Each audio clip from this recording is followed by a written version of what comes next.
Hey everyone, so today's video is going to be on the new Magic Pass hero, which is Pluto. Pluto was a hero that was introduced a while back, kind of in a string of heroes that they released. Right whenever the Stage 16 dungeons came out, they released a specific hero for each dungeon, at least from a red, green, blue perspective. Like for green in Roaring Tulpa, it was Bella. For Ash Magisteria, it was Pluto. And then for Queen of Tides, it was Rachel. So the Magic Pass is Pluto, like I mentioned. And he's okay. Like, he's a good hero. The thing is, though, is he's really only used in maybe 2 areas of the game. 3 if you have, a really broken character. So he's used in Ash Magisteria. He's used in bounties. He's kind of key for a couple endgame bounties to help you get that ascension pot for light and dark heroes. And then used in Void Tower Mythic. But you need like Vengeful Hassle. At least you used to. I don't know if that composition works anymore. But anyway, let's just talk about his kit, and you'll see why he's so good for Ash Magisteria. So his trait says when attacking, if there are more than 4 enemies, so it needs to be more than 4, it can't be exactly 4, launches a bonus attack with his ultimate ability and applies defense down 2 to the main target for 3 turns, and you can only use this once every 3 rounds. So Ash Magisteria obviously has those little minion heroes, and him being able to launch his ultimate ability is a really strong trait, and his ultimate ability is very good. On top of that, he does apply that defense down 2, which is pretty cool. So this is just a great trait overall for that dungeon. In general, it's really good. So nothing to complain about there. If he is ascended, if there are 4 or fewer enemies, he launches a bonus attack with his special ability then. And we'll talk about his special ability. It's nowhere near as good as the ultimate, but yeah, this ascension, in my opinion, is not super important to ever get, because you're just using him for his ultimate, really. Oh, I will mention that Pluto did also get an additional boost once they released those leader abilities in the last patch, and it's a pretty good leader ability where in dungeon battles, your entire team gets an increase of 20% to their attack, so it does boost his value a little bit. But let's continue on here. So the basic deals 120% damage to an enemy and implies unhealable. This is also really good for Ash Magisteria, just because the boss can heal himself. This is more relevant, I think, to speedrun strategies than it is for a mid-game account, because I do think Pluto is viable for Ash, even for mid-game players. He's probably better for mid-game players than end-game players, but that is a relevant basic to Ash. This is another one that's more relevant to the early to mid-game players. It's this special ability that deals 150% damage and then applies damage down. So just mitigates 30% of the total damage. It's a really nice special ability if you're trying to go into a more tank bruiser comp than a speedrun comp. So decent special ability. And then this is his ultimate. So he deals 100% damage plus true damage equal to 10% of the target's max health to all enemies. So very strong. Being able to do 10% of a boss's health is a big number, and you'll see it when we run through Ash with him. And then from his trait, he actually gets to do this twice. So he's going to hit 20% of the boss's health right off the bat. Pretty cool. And then it does say that his damage scales with the number of enemies alive. So that is his kit right now. Very good for Ash. The only problem is in regards to other speed comps, he actually doesn't fit into the best speed comps. Not that that's makes him bad. I'm just saying for endgame players, they probably have the necessary speed comps where Pluto isn't going to be necessary for them in this Magic Pass. But For early to mid game players, I think he can be one of your main DPS heroes. What people tend to struggle on with Ashe is the ability to clear those minions, and that's definitely where Pluto can come in handy for people like that. So these are his overall stats, and these stats are pertaining to stage 16, guys. So if you are just starting out and you're, going through stages 10 or 12 or even up to Hell Stage 2, you don't need anywhere near this. But because I'm showing you in stage 16, these are the type of stats that I need. So this is 5,000 attack, 315% crit damage, and then 164 speed. He's not booked, so these are okay stats for an unbooked character. His focus is a little low. Ideally, you want that to be increased a little bit because you do want to land this defense down too if you're doing speedrun comps. Same thing with the unhealable. But if he's just in there to help you clear waves and do damage, he is not going to need the focus. The type of gear that I have him in is Avarice, so he's doing the most damage off of his ultimate. That's where he gets all of his value. So I have some pretty decent pieces here. Speed, crit rate, crit damage, attack percentage, crit damage, crit rate with some focus. Crit rate, crit damage here. Obviously, this is more of a weaker piece, but I needed the necessary crit rate on that. Attack percentage, crit rate, crit damage, defense percentage, crit damage with speed, and then attack percentage, crit rate, crit damage, speed. So all pretty nice. I do have this attack percentage crest on him where he's doing, he gets additional attack based on bonus attacks, which is going to come from his ultimate ability triggering from his trait. This is just some additional defense with some focus added onto his unhealable. And then a nice crit damage grail here that does additional damage based on the target's current health and lost health. So pretty nice. These are his glyphs. He gets a decent amount of speed as well as some crit rate, which is kind of nice on his glyphs. For his ascensions, his first one is base attack and then ascend to his health. Ideally, if you could get up to ascend 3, that just really helps with the ascension. It takes away your gear requirements whenever you do those things. And then A5 is his trait, which I do not think is important. I think the only one that's really important is probably the base attack. But even then, I don't even know if you need it, just because all of his damage can come just from his true damage based on the target's max health. As I mentioned, he is not booked at all, but he does get crit damage and crit rate on his ability tree, and then his physique tree is the crit damage. So okay, but please do not book him. He right now, he is not worth the books. He does everything that he's supposed to do without books.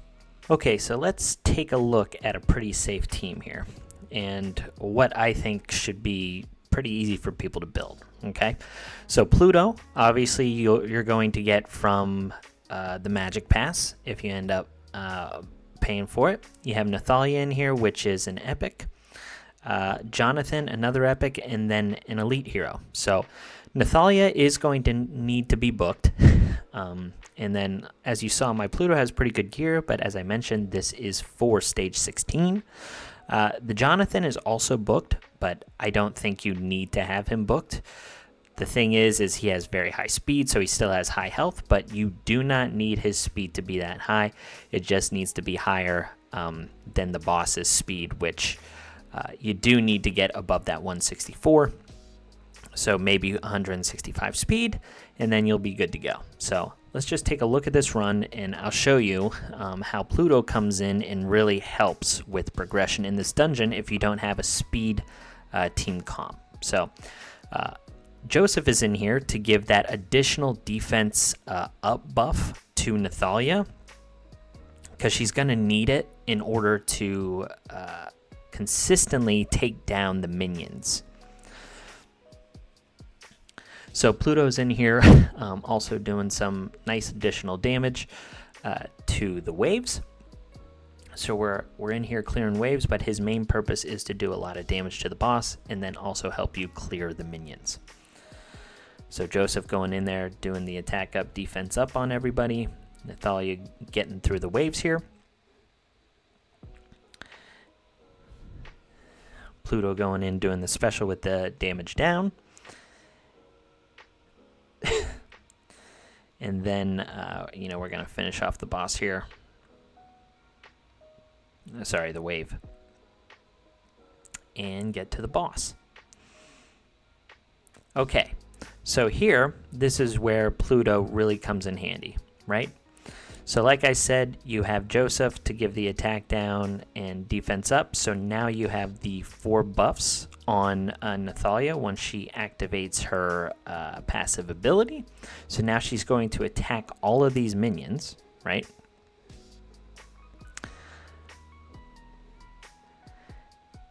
And they'll revive that one time from Fiery Rebirth. And then you'll have Jonathan go in and get them almost down. And this is where Pluto will come in and finish them off, do a bunch of true damage to the boss, and then do his second ultimate ability because his trait is registering that there's more than 4 enemies here, and he'll go in and he'll do the ultimate again. Now, because his focus is a little low, he might not be able to land this defense down too, but you'll see the double arrow up here because we do have just the one, we have defense down 1 up. But if it does land, you'll see the double arrow, and then their defense will be 50% decreased instead of 30%. So the nice thing about Pluto's trait and his ultimate is the cooldown that it has. You'll see as we progress further in this fight, times perfectly whenever these minions come back up around. So let's just put it on auto here. So here's the big ultimate. You see the huge damage that he's doing to the boss there. So pretty nice. And Jonathan is in here to help you survive those big AoEs. And then Joseph's in there, like I said, for that double boost, as well as being able to cleanse the bomb if anything were to happen, like prior to the waves, where Nathalia doesn't have her immunity up, because she's the one who's eating that that bomb from the boss. So here, you'll see that the minions are going to be revived. That's right when Joseph's ultimate comes back around. Give Nathalia the 4 buffs. And then here is where Pluto really comes in handy to clear these minions off. They revive themselves, and then he goes back in for the other ultimate because the cooldown times perfectly with Ash.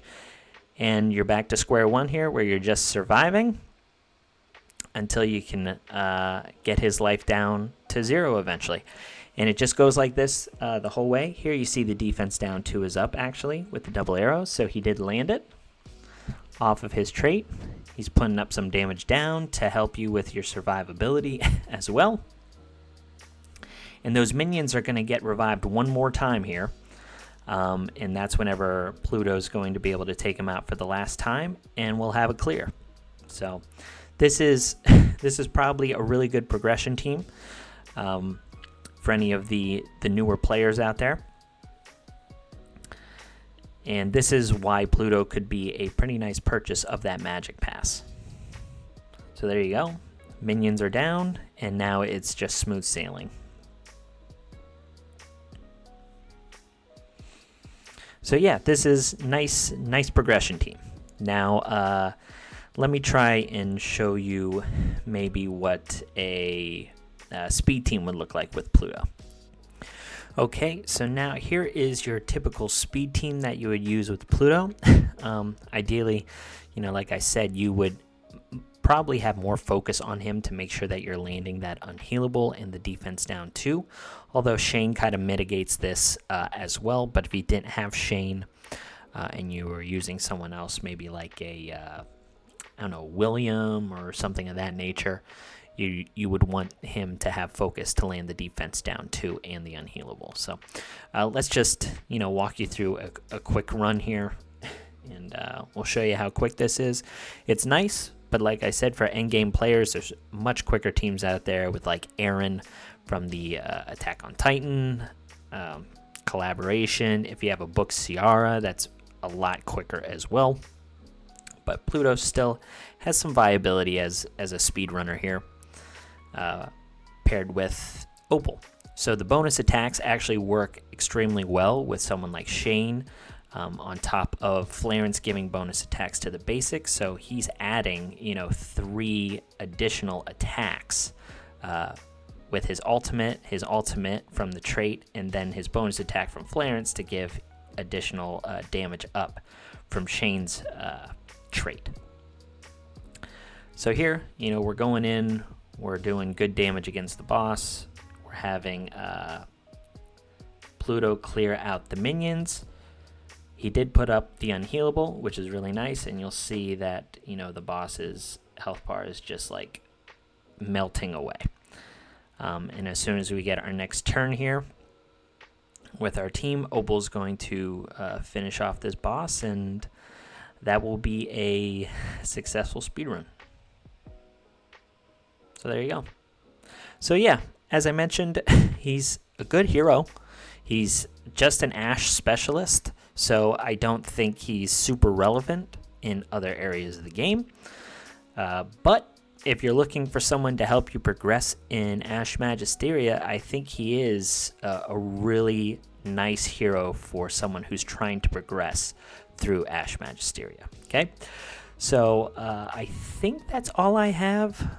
Let me see if I wanted to touch on anything else. I think the only thing that I was mentioning before is he is viable in Void Tower Mythic, or at least he used to be. I don't know if he's still in some teams here. Okay, it looks like they did get rid of that option with Vengeful Hat. Oh no, here he is. See? So he's your main damage dealer to keep reviving with Vengeful Hassle. So pretty cool. So he is viable there in some kind of cheese comp strategy, and then also from the bounties. He's really important in stages like with Aubrey.